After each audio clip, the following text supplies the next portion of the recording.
Ayan guys, gadang hapon. Ayan, uuwi na naman tayo ng Quezon City. Nandito tayo ngayon sa area ng West Service Road. Para matraffic. Ano nangyari dito sa trailer truck ko? Parang mayroong ano kaya nangyari dito. Malalaman natin kapag nandito na tayo sa harap niya, no? Ayan, no? Yung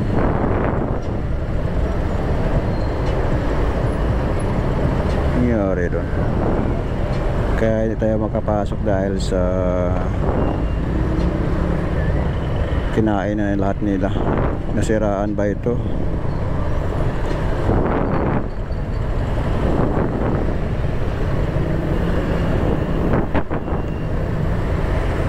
Ano nangyari dito?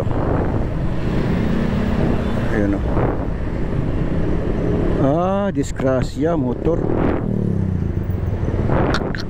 Nako po, ingat-ingat tayo. Ayun, motor, dali, oh. Sumingit siguro to. Oh, udah. Ingat-ingat tayo,